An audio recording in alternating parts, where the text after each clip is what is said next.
দুনিয়ার চাকচিক্যরণ তামাশার পিছনে পড়ে নিজের জীবনকে বিলিয়ে দিলাম, শেষ করে দিলাম। ভাবতেছি মৃত্যুর পরে এই জীবনই শেষ জীবন। না না, আমার আপনার মৃত্যুর পরে এমন এক অনন্ত অসীম জীবন অপেক্ষমান। পরকালের আখিরাতের যে হায়াত, হায়াতের শুরু আছে, শেষ নাই। মুহতারাম হাজিরিন, পঠিত আয়াতে কারিমার প্রথমে বাংলা অর্থ বুঝেন। আল্লাহ তাআলা কোরআনুল কারীমের সূরা শুআরা 89 নম্বর আয়াতে আল্লাহ পাক বলেন, ইয়াউমা লা ইয়ানফাউ মালুন ওয়ালা বানুন ইল্লা মান আতাল্লাহা বিকলবিন সালিম। হে দুনিয়ার মানুষ, ওই দিনকে স্মরণ করো যেই দিন তোমার সন্তান সন্ততি এবং তোমার অর্থ আভিজাত্য কোনো কিছুই কাজে আসবে না। আল্লাহ তাআলা ছেলে সন্তানের কথা কেন বলবেন? দুনিয়াতে মানুষ গর্ব করে, আমার এক ছেলে ডিসি, আমার এক ছেলে এসপি, আমার এক ছেলে সরকারি দলের অমুক দায়িত্বে আছে, ইউনিয়ন কমিটির অমুক দায়িত্বে আছে, এমন গর্ব করে এবং অহমিকা, আত্মহমিকা থাকে ছেলে সন্তান নিয়ে। আমার ছেলে সরকারি চাকরিজীবী, আত্মহমিকা। সেভাবে আমার সন্তান যখন সরকারি চাকরিজীবী হবে, মাসে 30, 40, 50 হাজার টাকা বেতন পাবে, আমার এই জীবনে সুখময় হয়ে যাবে, শান্তিতে আমি বসবাস করব। আর মানুষ যখন বিপদে পড়ে, টাকা পয়সা থাকলে মনে করে টাকা পয়সা দ্বারা তার বিপদকে তার উপর থেকে ফিরাতে পারবে, এটা মানুষের ধারণা। এজন্য আল্লাহ পাক বলেন, দুনিয়ার 60-70 বছর হায়াতের জীবনে ছেলে সন্তান, অর্থ আভিজাত্যকে তুমি সুখের মনে করে বসে আছো। কিয়ামতে এমন কঠিন মুহূর্ত, ইয়াউমা লা ইয়ানফাউ মালুন ওয়ালা বানুন, ওই দিন ছেলে সন্তান, স্ত্রী পুত্র কোনো কিছুই কাজে আসবে না। আল্লাহ তাআলা কিয়ামতের বিভীষিকাময় মুহূর্তকে স্মরণ করিয়ে বলেন, ইয়াউমা ইয়াফিরুল মারউ মিন আখিহি ওয়া উম্মিহি ওয়া আবিহি ওয়া সাহিবাতিহি ওয়া বানিহি। বান্দা, ওই দিনকে স্মরণ করো যেই দিন ভাই ভাই থেকে পলায়ন করবে। ছেলে বাবার পরিচয় দিবে না, বাবা ছেলের পরিচয় দিবে না, স্ত্রী স্বামীর পরিচয় দিবে না, স্বামী স্ত্রীর পরিচয় দিবে না। ওই দিনকে তুমি স্মরণ করো। কিয়ামতের দিন স্ত্রী স্বামীর কাছে যাবে একটি নেকি নেয়ার জন্য। স্বামী বলবে, আমি তো দুনিয়াতে বিবাহই করিনি, আমার তো স্ত্রীই ছিল না। এমন এক কঠিন মুহূর্ত।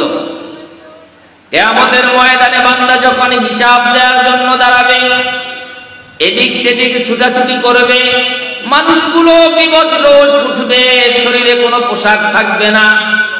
এই হাদিস যখন শুনলেন আম্মা জানা আয়েশা রাদিয়াল্লাহু তাআলা আনহা আমাদের প্রিয় নবীকে বলেন, প্রিয়তম স্বামী, কিয়ামতের দিন মানুষ যখন বিবস্ত্র উঠবে, মানুষের গায়ে কোনো পোশাক থাকবে না, মানুষ কি লজ্জা বোধ করবে না? এই প্রশ্ন সঠিক না বেঠিক বলেন তো? সঠিক না? যে কিয়ামতের দিন সবাই বিবস্ত্র উঠবে, লজ্জা করবে না? কারো পরনে কোনো পোশাক থাকবে না, বিবস্ত্র। আল্লাহ পাকের হাবিব আমার আপনার নবী, প্রিয়তমা স্ত্রী আমাদের আম্মা জান আয়েশা রাদিয়াল্লাহু তাআলা আনহাকে জবাব দেন, আয়েশা, কিয়ামতের মুহূর্তটা তুমি কি মনে করেছো? ওই দিন এমন এক ভয়ঙ্কর পরিস্থিতি হবে, মানুষ হিসাব দেওয়ার জন্য ব্যস্ত হয়ে যাবে, শরীরে পোশাক আছে না আছে কারো খবর থাকবে না। ঘরে যখন আগুন লাগে, ঘরের মধ্যে যদি আপনি থাকেন, চতুর্পাশে দাউ দাউ করে আগুন জ্বলতেছে, ওই আগুনের মধ্য থেকে আপনি বের হওয়ার জন্য ওই সময় শরীরে পোশাক আছে না কি আছে এর কোনো খবর থাকে না। দুনিয়ার সাধারণ আগুনে যদি মানুষকে এমন বিব্রত বোধ করে, কিয়ামতের মুহূর্তটা কি মনে করেছে?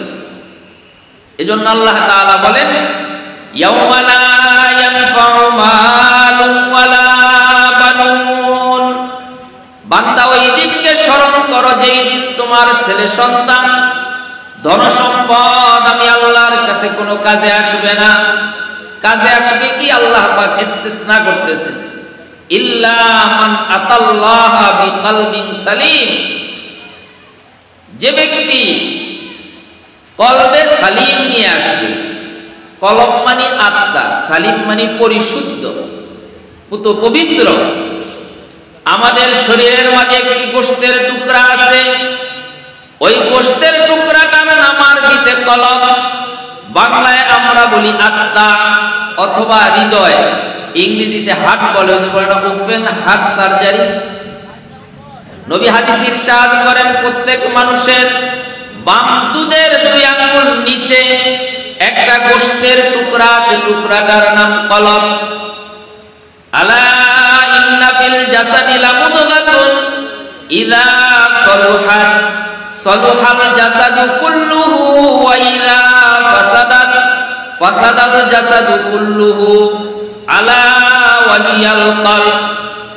আল্লাহ পাকের হাবিব হাদিস ইরশাদ করেন প্রত্যেক মানুষের শরীরে একটি গোশতের টুকরা আছে, ওই গোশতের টুকরা যখন সুস্থ সবল থাকে, লোকটা সুস্থ সবল, আল্লাহ না করুক গোশতের টুকরাটা যদি অসুস্থ হয়ে যায়, রোগাক্রান্ত হয়ে যায়, দেখতে মানুষটা সুস্থ, ধর্মীয় ভাবে লোকটা অসুস্থ, নামাজ পড়ে না, পরকে ঠকায়, দুর্নীতি করে, অফিসে গেলে ঘুষ নেয়। কারণ কি?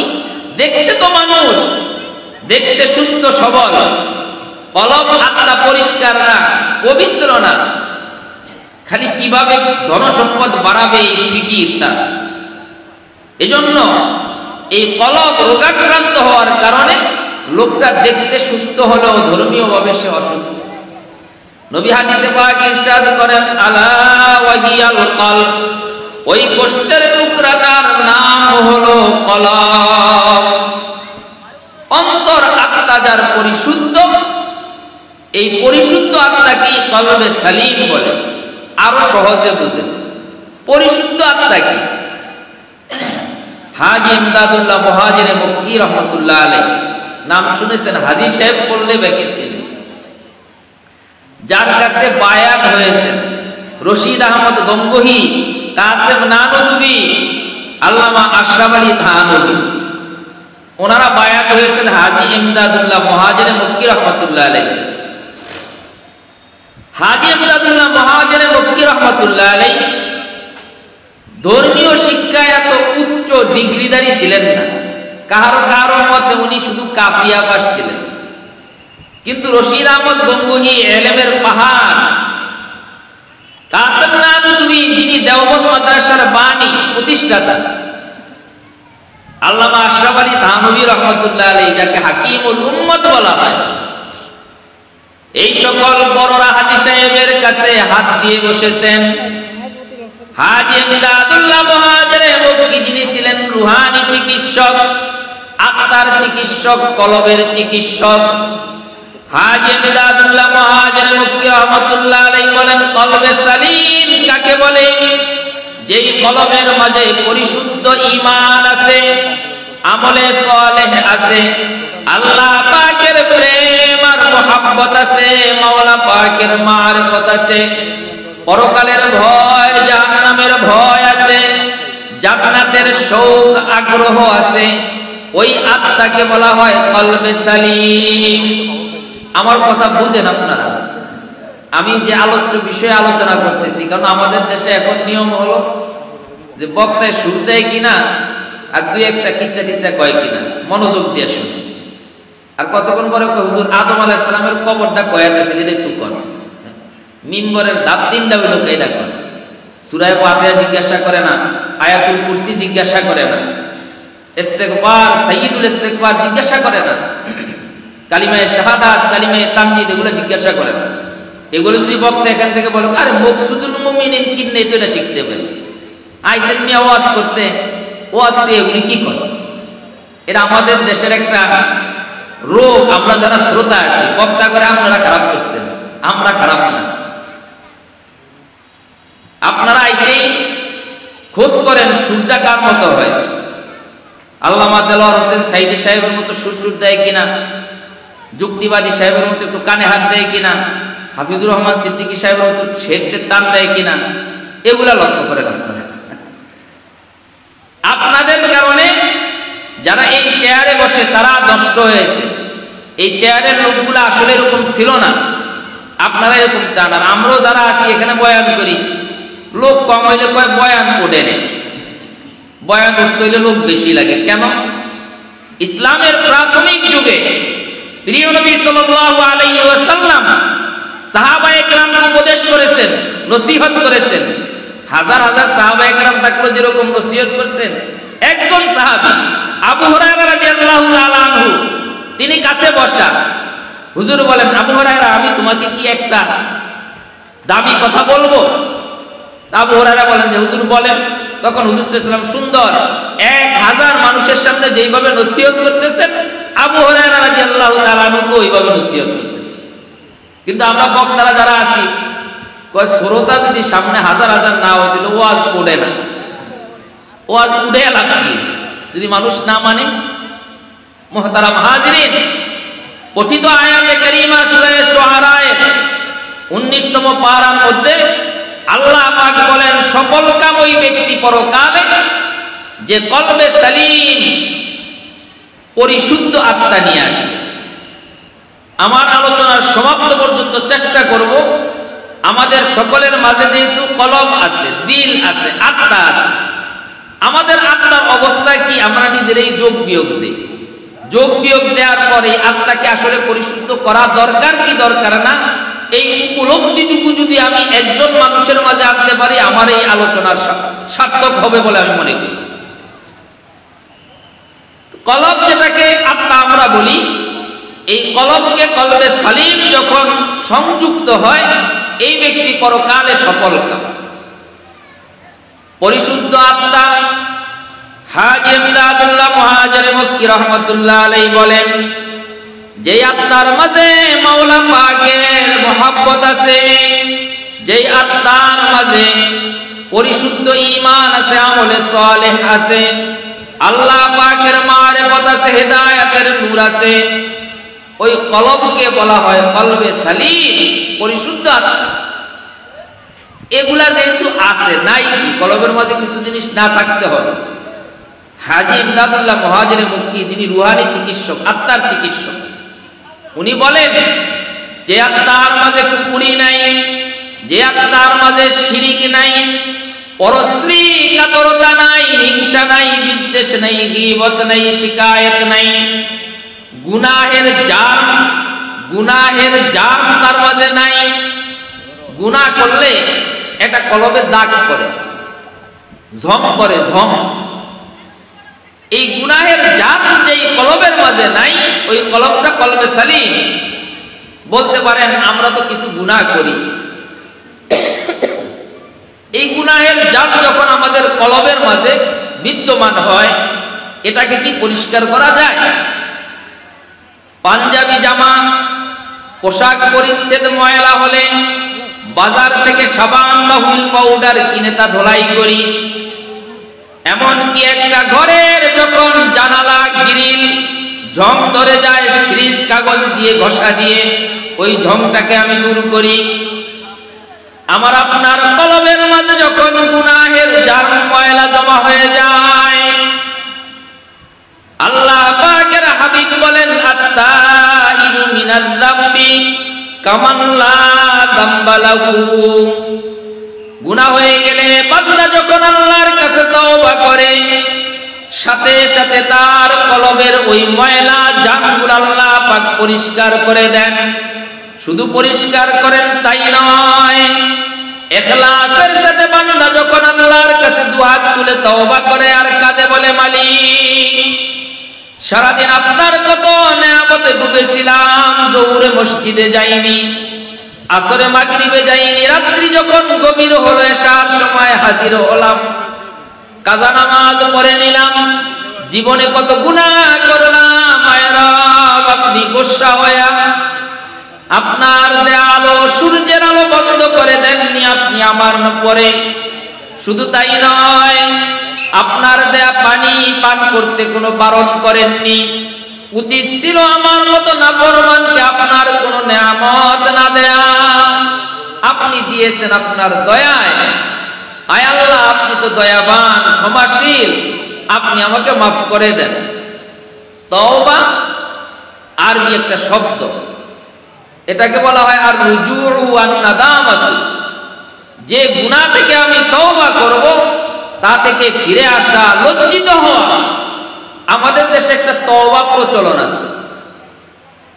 কেমন? মহিলারা বলে, মহিলারা কোনো কথা বললে এই গেলে একটা তওবা তওবা আস্তাগফিরুল্লাহ। আপনাদের এখানে আছে কিনা কে জানে, এরকম মহিলারা করে, কি কয়? তওবা তওবা আস্তাগফিরুল্লাহ। এটার নাম তওবা না। আরেকটা তওবার প্রচলন আমাদের দেশে আছে। বাবা যখন মারা যায়, মারা যাওয়ার পূর্ব মুহূর্তে, দাদা মারা যাওয়ার পূর্ব মুহূর্তে দৌড়ে আসে ইমাম সাহেবের কাছে, এসে বলে কি, হুজুর আমার দাদার অবস্থা বেশি একটা ভালো না, আমার আব্বার অবস্থা একটা ভালো না, কি হয়েছে আপনি একটু আসেন, তওবা করায় দেন, আমার আব্বারে তওবা করায় দেন। মনে রাখতে হবে, তওবা করানোর জিনিস নয়, তওবা করার জিনিস। আরেকজন এসে আপনাকে তওবা করাবে, এটাকে তওবা বলে না। আত-তাওবাতু আন-নাদামাতু আত-তাওবাতু আর-রুজুউ। তওবা বলা হয় যে গুনাহ থেকে আমি তওবা করব, এই গুনাহের উপর আমি লজ্জিত হতে হবে। আত-তাওবাতু আর-রুজুউ, যে গুনাহ থেকে আমি তওবা করব, এই গুনাহ থেকে আমি আলোক হতে হবে, পৃথক হতে হবে। ইস্তেগফার তওবার সাথে যখন সংযুক্ত হয়ে যায়, মনে দৃঢ় প্রকল্প, আমি আর এই গুনাহ করব না। তারপর দুই হাত তুলে যখন বলে রব্বানা যালামনা আনফুসানা ওয়া ইল্লাম তাগফির লানা ওয়া তারহামনা লানাকুনান্না মিনাল খাসিরিন। আয় রব, আমি আমার উপর জুলুম করেছি।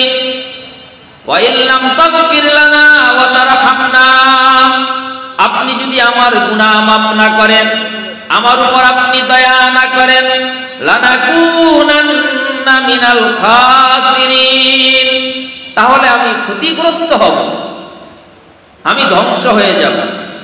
বান্দা এই কথা বলতে দেরি, আল্লাহ পাক গুনাহ মাফ করতে দেরি হয় না।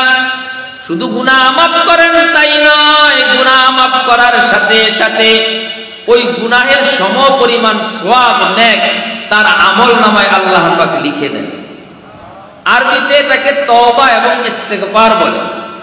তওবা হলো দিলের সাথে সম্পৃক্ত, ইস্তেগফার এটা জবানের সাথে তো সম্পৃক্ত।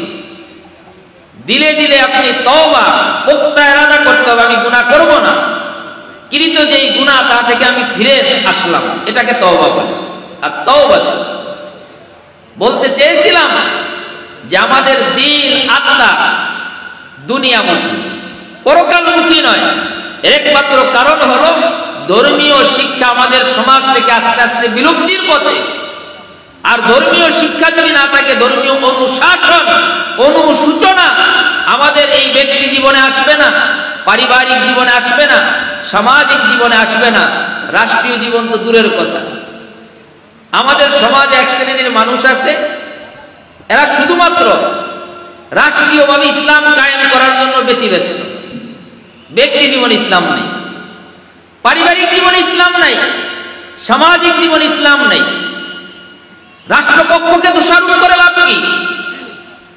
আমরা যখন ধর্মীয় অনুশাসন, ধর্মীয় অনুসূচনা আমাদের ব্যক্তি জীবনে নিয়ে আসব, পরিবারটা শান্তিময় হবে, সমাজটা সুন্দর হবে, তখন রাষ্ট্রপক্ষ ধর্মীয় ব্যাপারে যে কোনো পদক্ষেপ নিলে এটা বাস্তবায়ন হবে।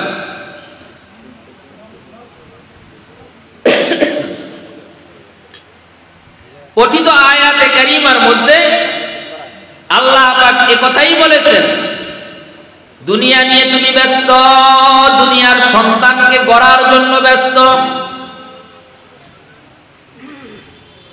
সন্তানকে তুমি এমন শিক্ষায় শিক্ষিত করতেছ যেই শিক্ষার মাঝে এসপি হবে, ডিসি হবে, আল্লাহ পাকের খাঁটি গোলাম আর বন্ধু হবে কিনা তোমার জানা নাই।